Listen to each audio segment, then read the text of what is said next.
Welcome back, everyone, to another episode of the MSP Cyber Roundtable. I'm Matt Fish from Fort Mesa. I have with me today Martin White from Tech ID Manager. Thank you, Martin, for joining us. Thanks for having me here.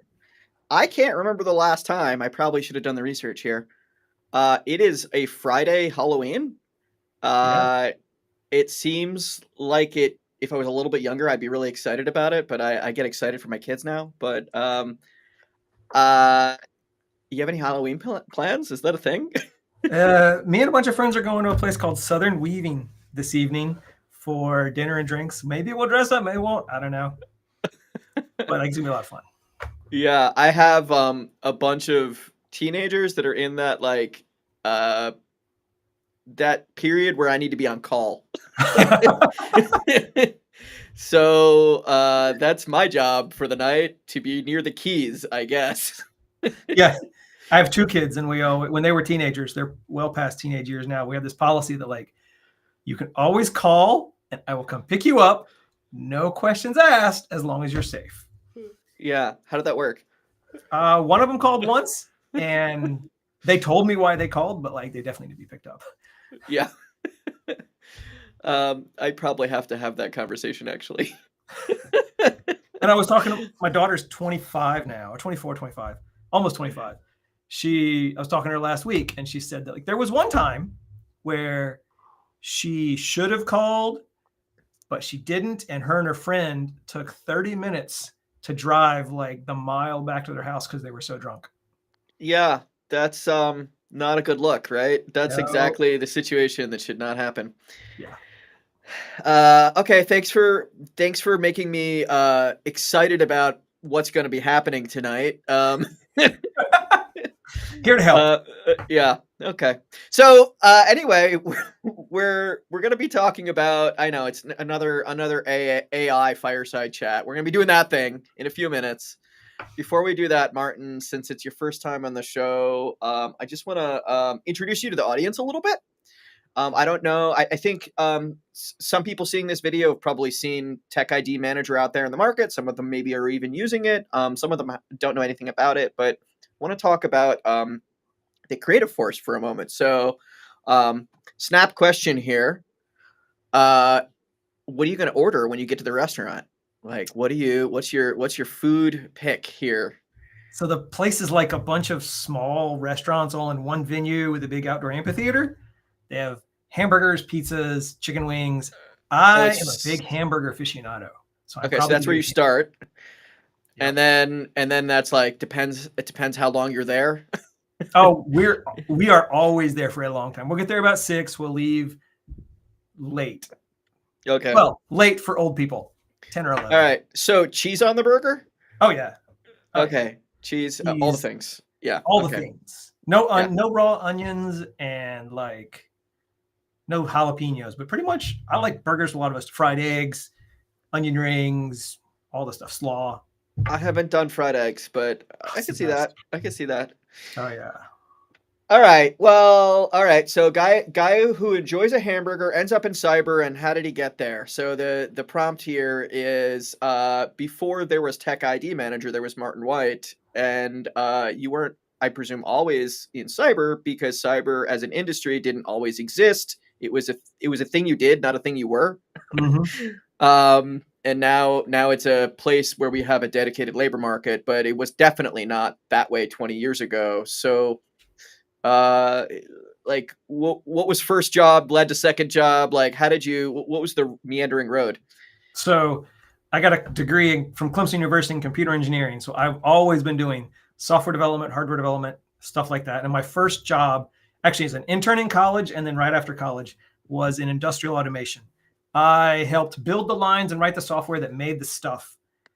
High-speed automation, small parts assembly, where a robot makes a part in 1.2 seconds or 1.25 seconds, just chunking parts out. So I did that for many years, which I loved. And then that job got too much travel. I ended up traveling 85 to 90% of a year when I had small kids. And I was like, that's too much travel. I don't want that. So wait, you were working for the organization that had the lines, or you were working for the organization that ran the robots? I was working for an organization that made the robotic They made, lines that yeah. somebody else ran. Okay. Okay. Yeah. So Yeah. we were in the early commissioning stages of a robotic line to build a line with 30 to 100 robots that would make some small part that went in something else, that somebody actually bought. We built the lines, installed them, and then went to another place that needed some other line to build something else. Phenomenal fun, so much enjoyment, so many challenges. So it's a very high stress job. So I'm very curious about that because a lot's changed since then, I think, but Mhm. I imagine those lines used to take a really long time to commission. I mean, you had to program every movement, right? And I Mhm. think that that's no longer the case. But so you do that, you do some pre-work, and then you do it more when you get there, right? I presume. Like, what does that even look like? So it looks like you get a drawing, a mechanical drawing set in CAD, and you open it up, you look through all of it, and you figure out the timing chart the mechanical Wait. engineer So designed. this was on paper? Yeah. Well, no, Okay. this was. I did get some paper drawings, but it was usually on CAD and a computer. Okay. Okay. Okay. Yeah, but you'd like figure out from the timing chart what the robotic motion needed to be, and then you would actually write it. We did. We wrote it in flowcharts, and then at one point I wrote a tool that converted the flowchart to PLC programming logic that then ran on the PLC. So there was And like a then couple layers of abstraction. I guess if you did everything right, you'd just be calibrating when you got on site. But I'm sure things were rarely that perfect, I imagine. Never that perfect. Like there were problems in the mechanical design, there were problems in the electrical design, there were problems in the software design. Sometimes you'd get a machine that would look like it would work, and then the parts simply couldn't be picked up. You have a robot gripper that wouldn't hold the part. You go to pick it up, and the part would stay there. I Yeah. worked on one machine that was an inverted pyramid-looking robot made out of carbon fiber to move food. Like, it would pick up the cookies and put them in the packs after it came out of a long conveyor from an oven. This robot could go up an inch, over 12 inches, down an inch, up an inch, over 12 inches, and down an inch 4 times in a second with thousandth inch accuracy. It could actually move so fast, you could pick up the center of a cookie and not pick up the outside shell. Huh. So, like, there were lots of issues with all kinds of things. Mechanical problems, parts would slide, they wouldn't stay, lubrication would get in places it shouldn't get. Yeah, Like, jelly fillings not staying where they're put. I get it. yeah. And then I'd work on everything from food products to injectors, high pressure fuel injectors, aluminum blocks, machining things, all over the place. But so far. Well, that I'm sure that was really exciting at that time because it was all brand new. As you said, it became a grind. I so that would be like weeks and weeks and weeks, just like commissioning, right? Oh One yeah. Oh yeah, install. Yeah, months. yeah, You'd be 3 to yeah, 6 months. Well, you'd be 6 months at a place. I moved to yeah. That's Germany for a tough. while. I did one in Switzerland, like some in Michigan. Yeah. Yeah. It was a All right. huge grind. So you decided you didn't like to travel. Then what? Yep. Like 89% travel. And I was like, this is it. I'm literally dying from overworking. So I quit. And then I I had a friend who was a friend of a friend, and like they had gotten a job at an MSP. I had never heard of an MSP. I was like, Were they wait? What year was this? Were they called MSPs? 2009. So it could have been called an MSP. That was right around the transition, right? Right around the transition, yeah.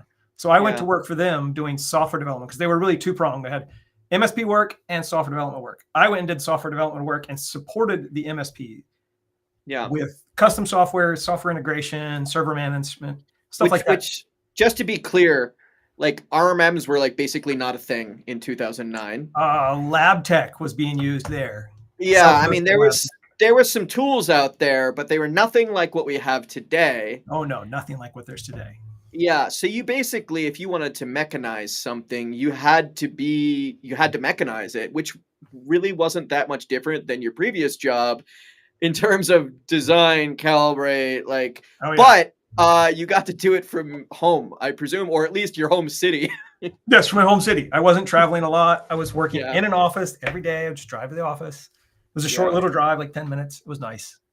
Okay, Yeah. so but you were in an actual MSP, and then how long Mhm. were you there? I was there about 12 years.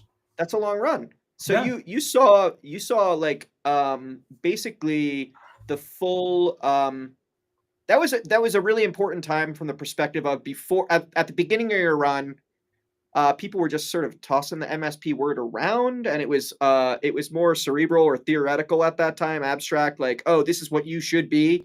But organizations were really, um, they were just starting to implement subscription licensing from Microsoft, right? And I think that's really what kicked it off, was this move towards subscription, and the business model wasn't really figured out yet. To 12 years later, not only is the business model figured out, but the industry is now, I don't know those exact years, but I'm not sure I'd be very far off if I said it was like three, 10 times as big. I think it's probably closer to 10 times as big in terms of revenue, MSP, because we started to see IT departments fold up, VARs fold up, right, and be replaced by that MSP label. And throughout, tools are being created, right, to make jobs easier. And you probably implemented a whole lot of things in the MSP stack over that time. Yep. So was that it? Was that, and then straight into Tech ID Manager, or was there something else in there? So I was just working at MSP, and I saw the problem that Tech ID Manager solves. And I was like, this is a very, like, a problem that is unsolved in the market. And like, I'm done working at this MSP, so I need something else to do. So I went and took a short contract job at a polymer manufacturer, like working in the production line. Mm-hmm. And I was like, this is not the way. Yeah. I saw, like, when I worked in the automation, I saw the people working the production line, and I was like, that seems like it's not fun. But then I went and did it, and I was like, this is not fun. This is not where I want to be. So I quit. I started Ruffian Software and wrote Tech ID Manager. And like, it's been all cybersecurity, all software, all SaaS since then. Yeah. And I wouldn't have wanted that job either. But I got to tell you, I've talked to a lot of people who work in line manufacturing jobs, or other similar jobs, right? Yeah, it's grueling, and it's horrible for a lot of people. But other people say, you know what? I just love clocking out for the day.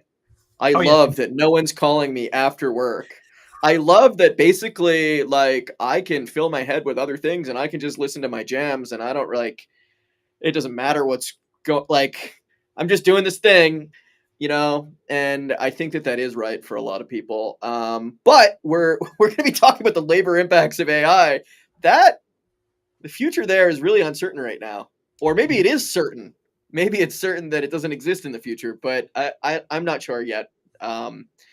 That's actually a really good segue here. So there's a lot of discussion about what is AI doing to the world, right? And I think there was a lot of fear and shock like 10 years ago when AI futurists were sort of imagining what 2025 would look like, what would 2030 look like, right?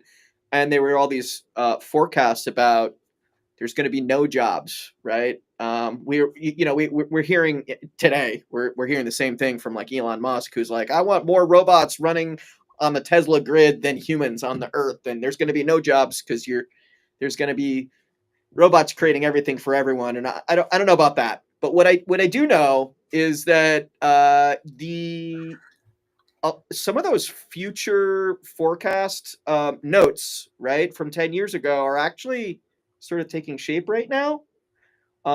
Where this year we're starting to see, I'm not sure the pendulum has started swinging the other direction yet, but we're seeing like the long haul trucking robotics companies, right, actually get out there in the field with some success. And it seems like we've got, last mile delivery with some success. And we're probably only a few years away from both of those positions, by the way, highly in demand labor markets right now. There are definitely not enough truck drivers. There are definitely not enough delivery drivers, like for all of the need. I know when I talk to business owners, it's frequently one of the things that they just can't get enough of. But I think that this pendulum is going to start swinging back the other direction on that.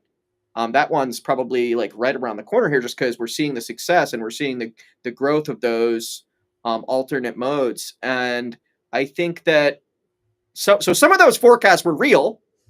Some of the other forecasts, I think, have either turned out not to be real or not real yet. And here we are in the IT industry, right? And the IT industry was not threatened, by the futurists directly, 10 years ago, but we're seeing some change right now, right? We're seeing some change in the way engineering's happening. Lucky for most people watching this show, MSPs happen to be highly mechanized, which is what that means. We've invested so much in non-AI mechanization over the last 10 years that, at least for the near term, AI doesn't have much to offer, right, to those positions. But there are many other positions out there that are I guess near to, that are ripe for disruption. But we're beginning to see that in some IT jobs, outside of the MSP, sysadmin roles, which it seem to be secure at least for 2025. Um, so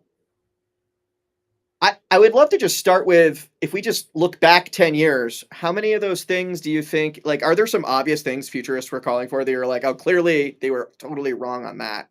Or clearly they were totally right on that? Anything off the top of your head? So this thing right here, a hand, is the one thing that is, from my experience, industrial automation. I've been in industrial automation since the 1990s. Nothing has been as good a gripper as the human hand.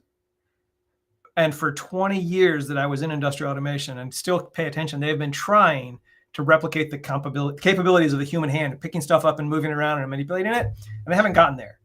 And they're still nowhere near it. That's why Amazon warehouses hire so many people, so they can pick up they have lots of robots, right? Just to move bulk in Yeah. other containers, not to move individual product. Yeah. So like that is something that futurists have gotten way wrong, is like we still can't do like the basic hand gripping and grabbing.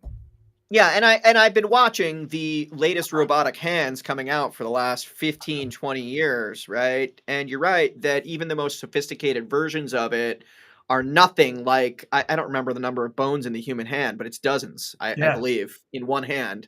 And that might be underrepresenting.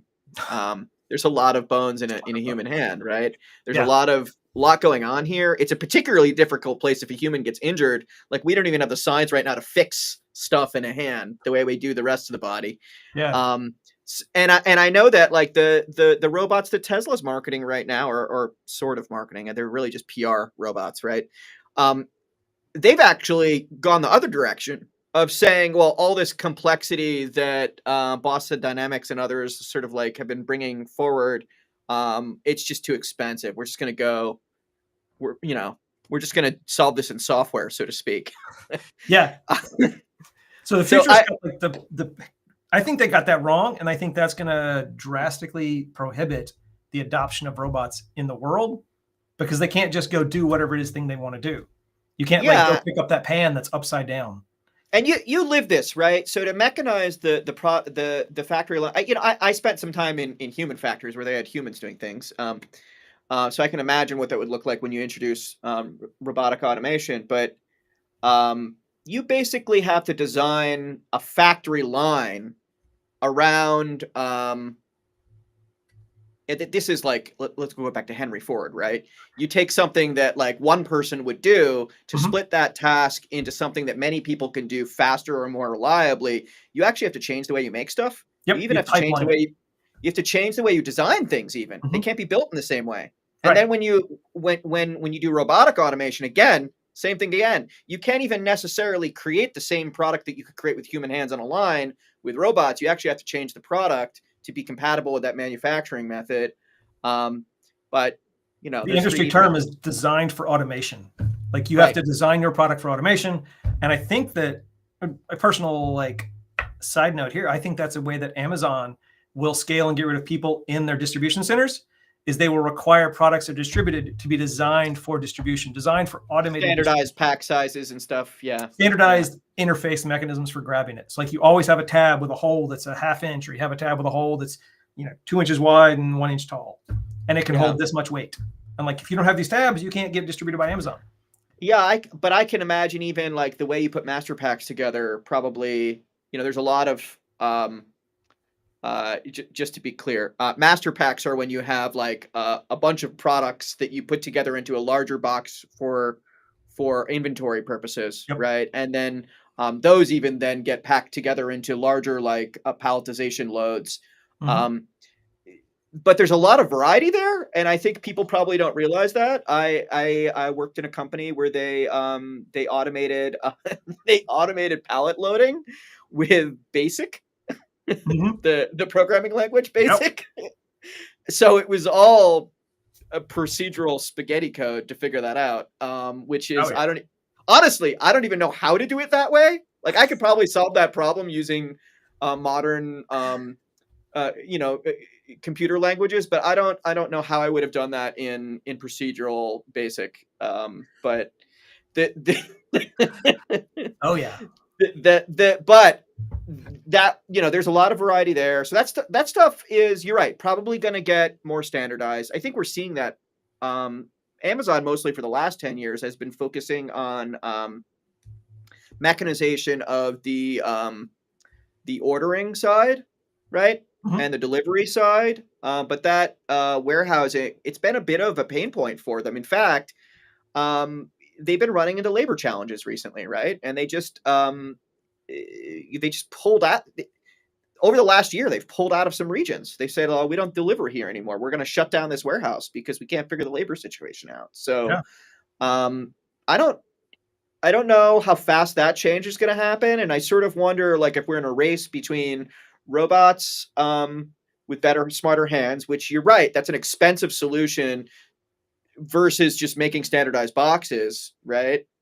And is our multi-element, multi-material printers like going to beat us there? I don't, the local printing of local manufacturing may.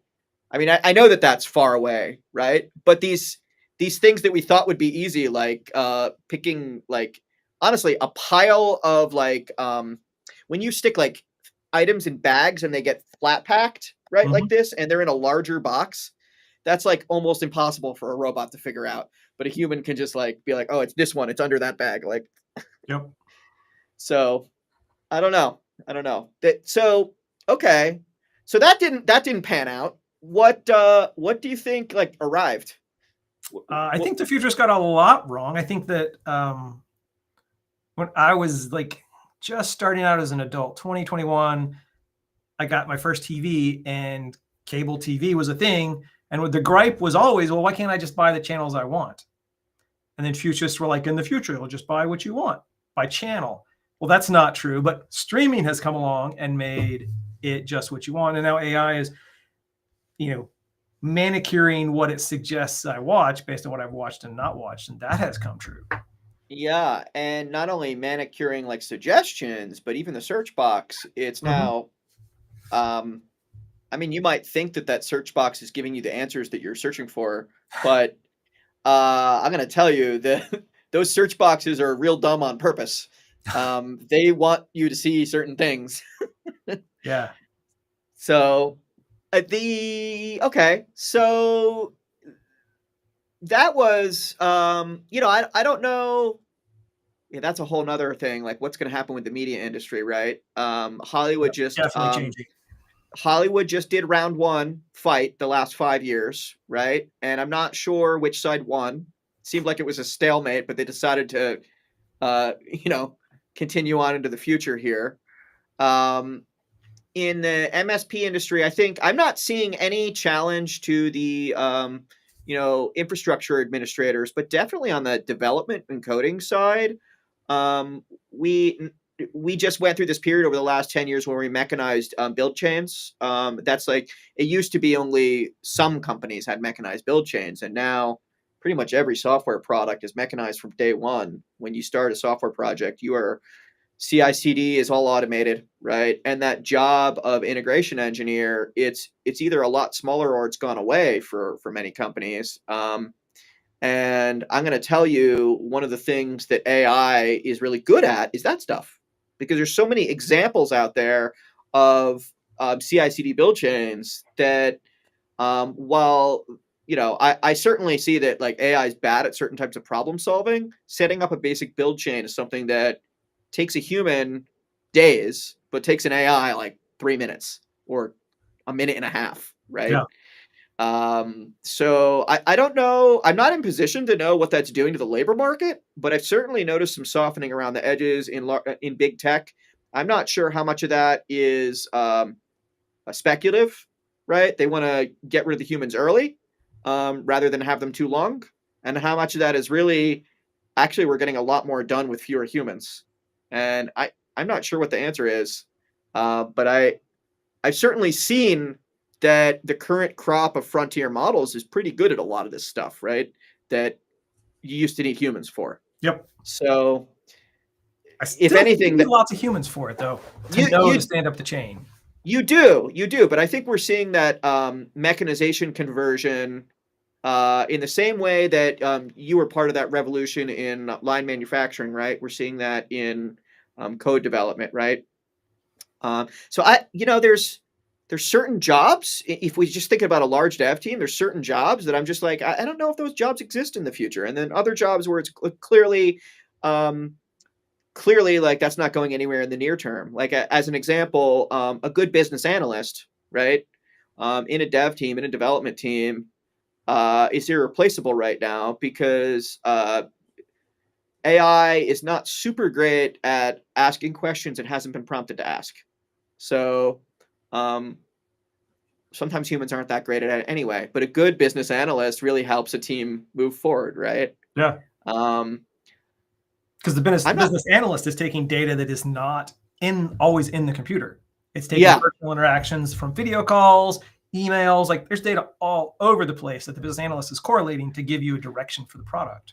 right, right. Things that would be out of reach of an AI model right now. Mm-hmm. Just doesn't have I'm the sort of data. but I'm thinking about things that are within the reach of an AI model that are maybe easy to mechanize, and I'm thinking about like jobs like project management. And I love my non-technical project managers. I'm always recommending that people incorporate non-technical project managers in their team to organize the engineers who are, let's just like I don't think engineers are great at organization in general. I just I think the engineering mindset maybe is not compatible with that type of thinking, but I know that teams work better when they bring people that are super great at just organizational executive functioning into the team to move things along. But I'm wondering how much of that is solved by an AI model that's just in charge of Jira. I don't. So, in my experience, I disagree 100%. Like, I think You think? the non-technical project manager is much more about the person-on-person interaction and convincing engineers to go in the direction that the herd is going. Because engineers is like herding cats; they all want to go their own direction. Yeah. It's the person-to-person that will often convince that engineer cat that, oh yeah, we really all do want to go in this direction together. And if you just get an email from an AI or a chatbot AI thing that pops up and tells you to go some direction, I think a lot of engineers are going to rebel and it's going to be worse. And I think it's that person on person interaction from the non I technical think manager. I think I could buy that in the near term future, and even medium term. I think you're right. I think. It's a What do you think? generational change. What do you think about testing in QA? I think testing in QA is similar to customer support. Customer support has already mostly gone the AI route. I think that testing in QA is going to go a lot toward the AI doing it, but I think Huh? I fear that because if AI looks at the source code and says these things have changed, these are the only things I need to test, it can miss effects. Yeah. So I testing is this funny thing in the world of software development, and it's not very different in the world of infrastructure management. There's some automated testing you can do to look out for certain types of error conditions that are easy to find, Mm-hmm. right? But those things are relatively easy to mechanize, and you don't really need AI for that. Right. Although AI can help you tune and set up that stuff much faster, right? And then you've got the more sophisticated tests that escape those simple test cases, right? And they become whole engineering projects in their own right. And I'm not sure if our current crop of AI is up to that, or if it will be in the near term. And it's a big question mark for me. I don't know.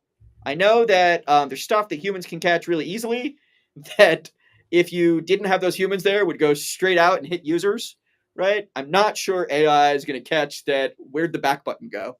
Like, Right. This whole feature was deleted. Yes, it yeah, was deleted. It's not a problem. It matches the code. It does the right yeah, thing. right, exactly, right. I don't see it in the code. Like, it's not there. Back button's gone. Uh, yeah. So I don't know there. It sounds like you're also non-committed there in that type of work. But some of it, right?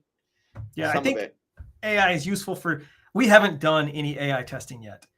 It is on a roadmap to implement some significant more automation, including some AI into the testing. We'll see if it gets Yeah, and we're seeing all the major players introducing their remote control models right now, right? We've had image recognition for a number of years, but they built the reasoning framework around click here, click here, click here, which I'm going to tell you, I've tried doing that kind of thing without AI, and you end up in like um, class ID hell. You know, when your DOM elements change, like their wrapping or envelope, or you know, all your test automation breaks, and that's like really challenging to keep going. But I could totally imagine an AI not having trouble finding the back button, right? Because it says back on it and it can find that, right?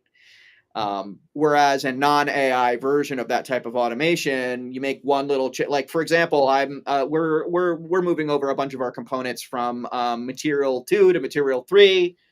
The code looks a little bit different, but from the user perspective, it looks very much the same, right? Mhm.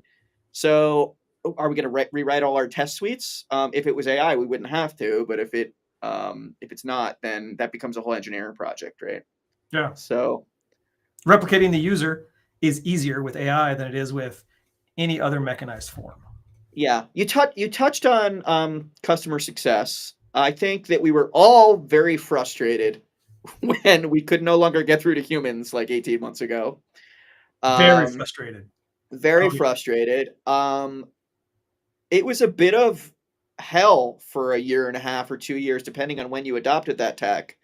Um, I am seeing that the models and the knowledge bases, and I think it's not just the models, it's also the knowledge bases that the models are working on have been Mhm. manicured to the point where they're a lot better at giving you answers now than they were a couple of years ago, or even 9 months ago. And I don't hate asking AI questions anymore, but those success departments have been so hollowed out that when it fails, it is really hard to get a hold of not just a person, but a person that understands what's going on, A right? competent person, yes. Yes, because they've shrunk those departments down to smaller pyramids, right? And there are still humans there, but there may not even be senior humans in that pyramid anymore because it's too small. Right. And so I've seen, as a customer, I got frustrated, and then I was okay with the tech. And now that we're through that sort of conversion moment, the thing that's really lingering with me is, oh, instead of getting an answer from a really smart human in about 15 minutes or half an hour or 2 hours, now it's like 2 to 5 days, right? And that's been pretty frustrating for me. Yeah. But that's what that conversion looked like. I guess we've redesigned what account management and customer success looks like. Customer success, right? Around that. The really frustrating thing is when I'm trying to talk to sales, right? And I can't even escape the LLM because I want to spend money. That thing drives me nuts because I'm just like, how were they this dumb when they built this script? Yeah. I think a lot of that 18 months was not just the LLMs or them figuring out how to use it. It's us as users figuring out what we need to do. I have a friend that owned a company and he implemented an automated phone system. And he said when it would answer and say, "Hey, I'm Julie, your automated assistant. What would you like to do?" People would be like, they would go from a normal conversational tone to stupid talk, is what he called it. He'd be like, they would say, schedule, appointment. And then they would just not do the natural conversation. Like, I'd like to schedule an appointment on Wednesday. They'd be like, schedule, appointment. And the LLM's voice recognition in his system was like, it didn't work because people didn't like it and they talked to it like it was dumb. I Yeah. think the same thing has happened with the support chats that are LLM based. Is the we've gotten more conversational and better at writing prompts. I know I've gotten better at writing prompts to any AI I use, and that has made me better in communicating with the chatbots for support. You Yeah. know? Well, you know, I have noticed though when you get into the we all know that they hallucinate these LMs, right? But it's super frustrating when they clearly hallucinate not just based on their base training, right? But based on these knowledge databases that frankly like sometimes organizationals knowledge bases are conflict each other because Mm-hmm. there was an article that was written 12 months ago and then there was an article that was written 6 months ago and there was an article written 1 month ago and they're not that smart. The models aren't that smart to know like how to reconcile that, right? And you'll get garbage answers all the time. Oh yeah, So, but I guess that's life now. All right. So, I still what use I still use AI for programming, uh-huh. and I will often see mixed mode answers. Like this answer's from C Sharp, this one's from Java, and this one's from like C++. And they're like, it's all the same. They're not quite right yet. Yeah. Yeah. I so programming, proper programming, that one I don't know how to skin because programming is not a job, right? I know that there's people that call themselves full stack developers, but um I don't think it's possible to be good at a full stack.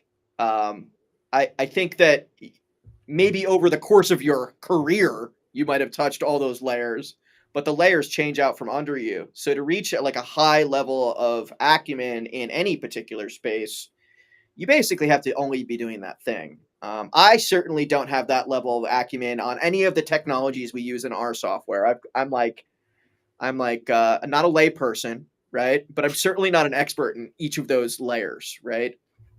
So, what do you think? The experts are safe for now? I think that is an open question. Like Yeah. AI can take whatever knowledge base you have and extend the fringe of it. So they can help you, but they can't plant a new knowledge flag. They can help you in an area. I talked to a couple companies a while ago at a investment conference like a month and a half ago, and most of them said that they were now like most of those people said 6 months to a year ago they were only hiring expert programmers because AI they thought AI could do all the junior level stuff, and the Mm-hmm. experts could make the junior level AI do the junior level stuff go away with AI. Now they said they're only hiring junior developers because AI can make them so much better. So even in the course of a year, the hiring patterns of other SaaS companies I know has changed dramatically, and they don't know how AI is affecting their hiring or who they're going to keep on staff or the skill set that's needed to actually write a viable product. So I wanna drill in on that thing you just said. So I think you're right. If you can create a culture where those junior developers are able to mature and learn, right, and improve their own craft, right. Particularly if you have some expert developers already that can support that, right? It makes sense to bring that junior talent in. It always makes more sense to train. Let me back up. It usually makes more sense to train talent, right, than to hire talent, right? It usually makes more sense for a number of reasons. Uh-huh. So I could believe that one, but I could also believe that that's not an easy strategy to just pull off and say we're going to hire a bunch of junior talent without the senior talent to oversee them, and we're going to feed them Claude Code or whatever, and good luck, guys. Yep. I I can see that failing most of the time without a really good success playbook, right? You have to train them on when to raise their hand essentially and get someone besides Gemini to be an escalation resource. I've certainly seen one of the big failings of current code generation models is not that they can't write code, it's that they have a hard time with the abstract thinking to move through troubleshooting of complex problems, right? And that's not something junior talent's particularly great at either. And I could really see, a smart AI model and a smart but junior dev going in circles on that forever on some things, Oh yeah. right? And just never getting anywhere. I know that it takes like I was doing some vibe coding today.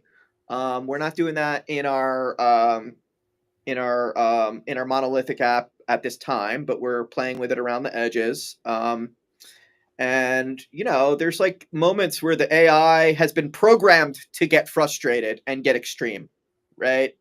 Like it's the reasoning that they put in place is like, okay, try these small tweaks a number of times to work through this problem space, but like if you can't get through, like pull the rug out and like get extreme, right? Is like basically the it's a bit of a kludge in the logic to move through a troubleshooting space, and maybe it helps in some cases, but it's not very efficient, and sometimes you can just end up in a really big loop I have seen that just takes like hours and hours just to get back to the same place because the AI literally can't troubleshoot its way out of that box, right?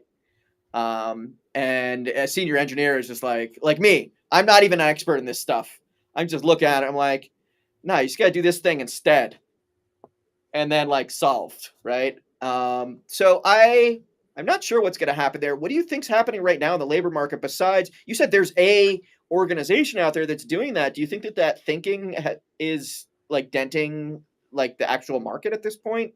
So this wasn't an organization. This was an investment conference. There were lots of executives and founders that were saying the same thing. Like they used to Okay. hire, and like they're not sure what their future plan is, and they have.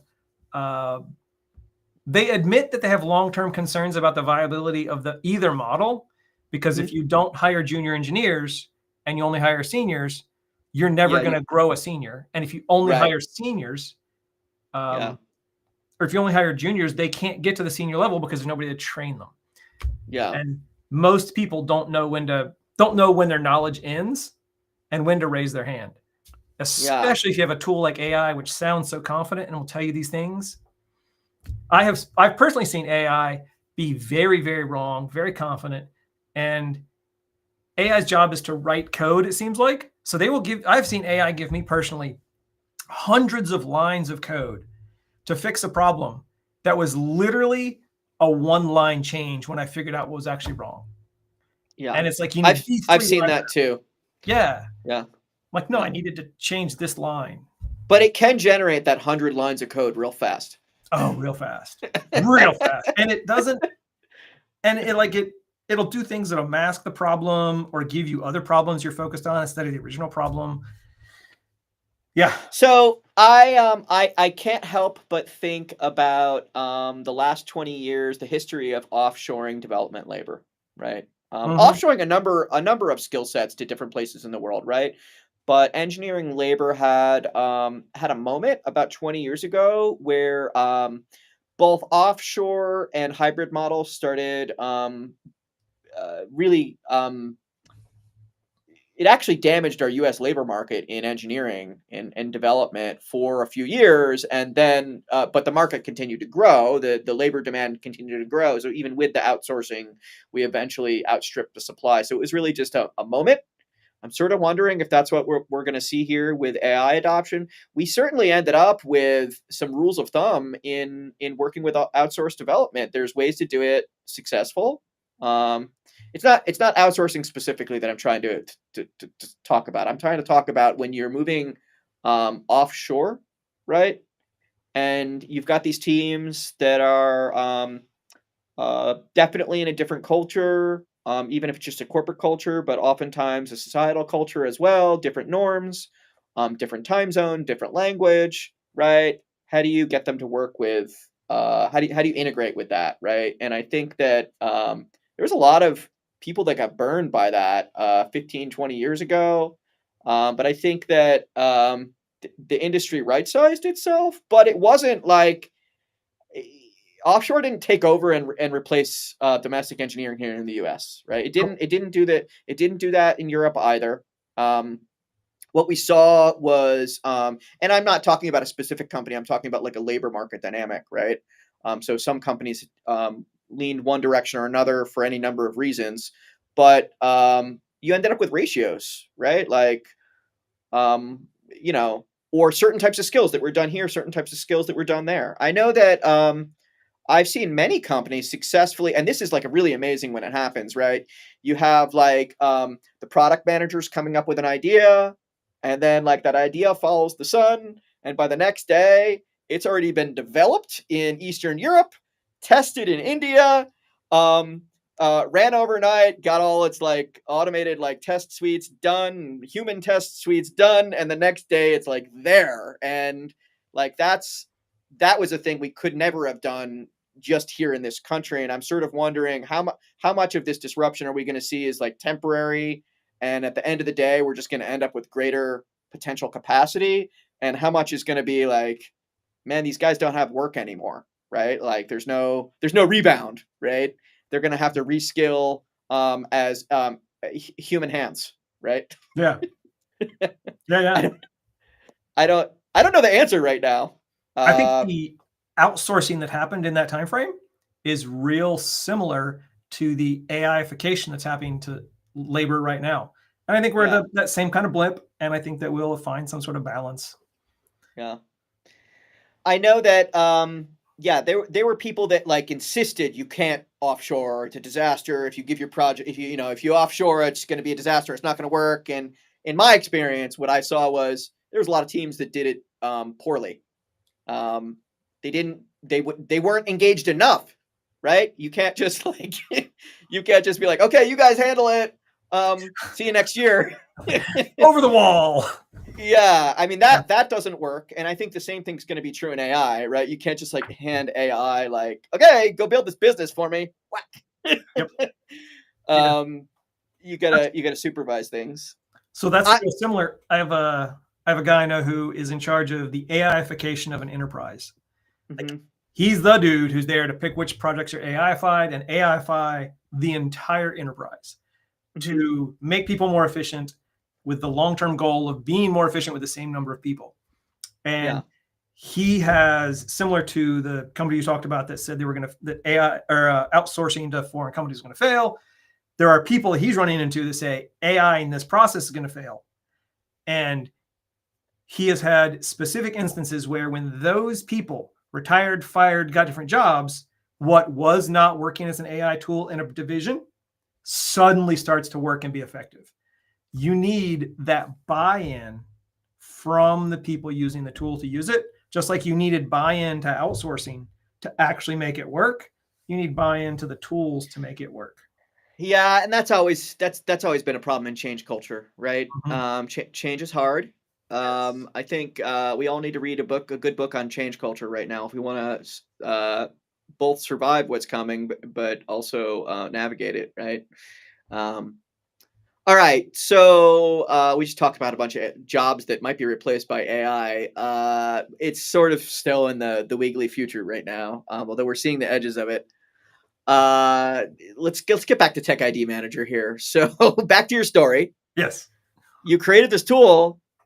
Okay, tell me about what was the problem first of all, because I think largely people still have this problem, right? Yes. But you saw it maybe a little bit sooner than others. So what was the problem you saw?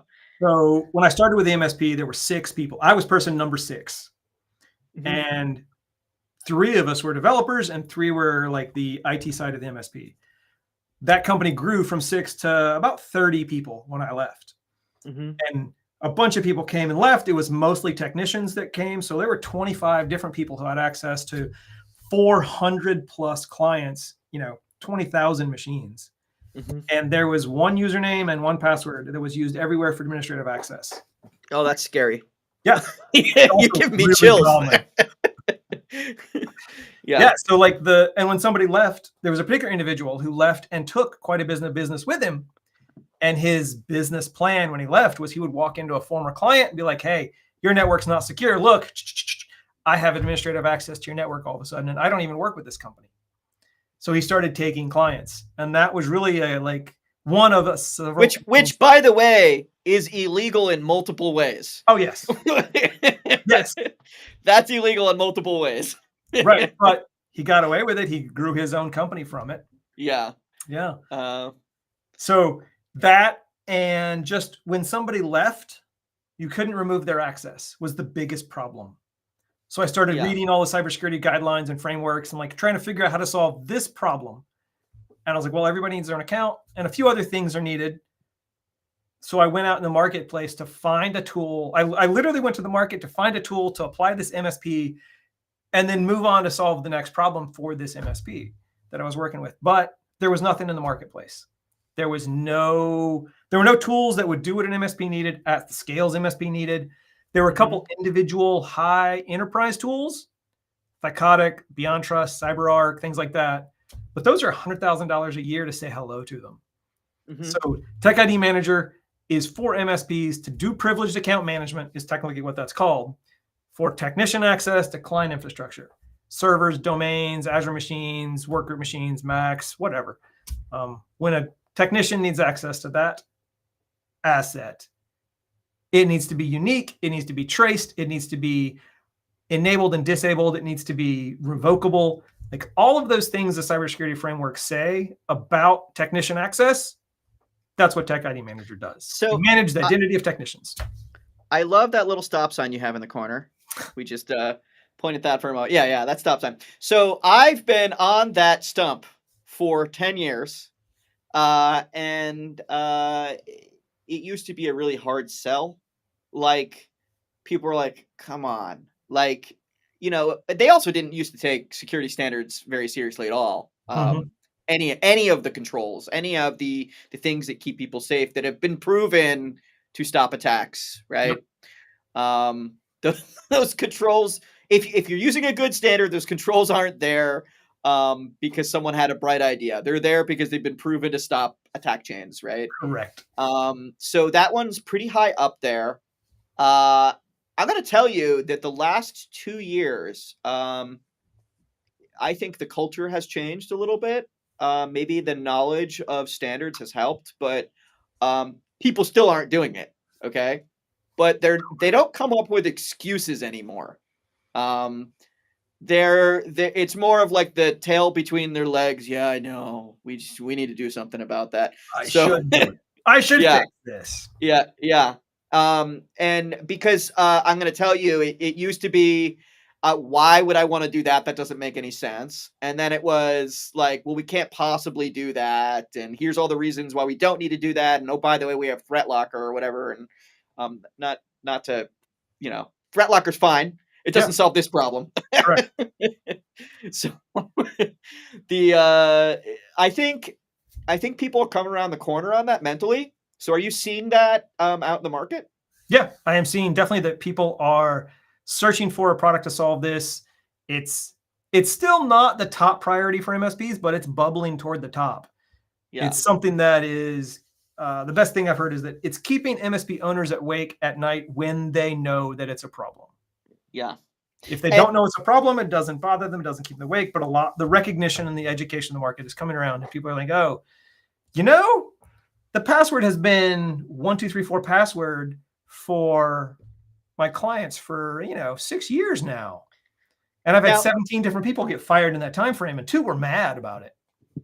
There's this is certainly like the bigger monster in the room, but there's a separate related issue that it's a little bit esoteric from a security perspective because there's all these technical implications for why, but there's a related requirement of, and by the way, your admin account shouldn't be the same as the one you log in to check your email, right? Oh yes. So I think that, some people say, oh, we don't share admin accounts. We just give ourselves admin and we use our own accounts. Right.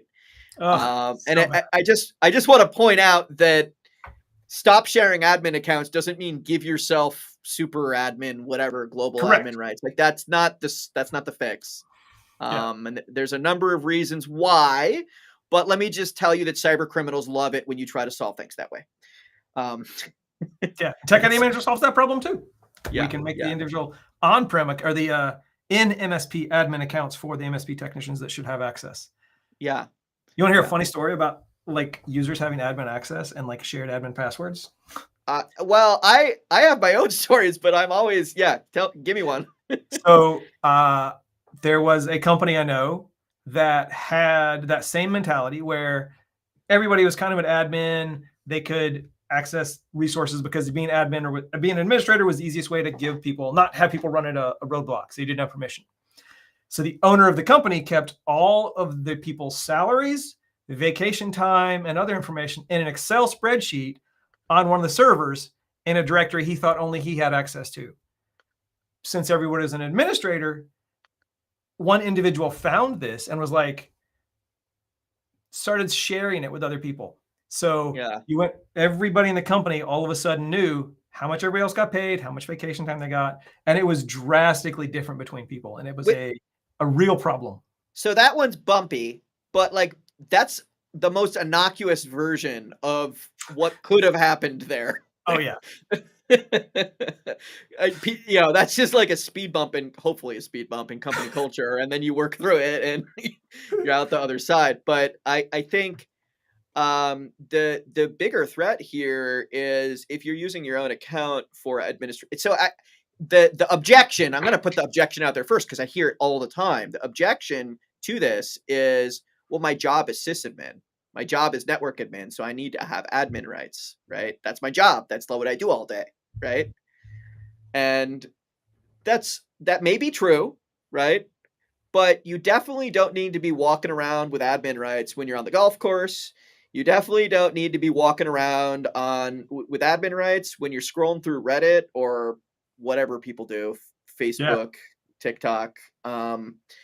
When someone comes into your browser, and of course everything's web-based these days, right? And grabs your session token, right? They get to run away with that. And depending on the auth mechanism, that cookie might be good for quite a long time. Could be good for 30 days. Or even longer. And so, I mean, the real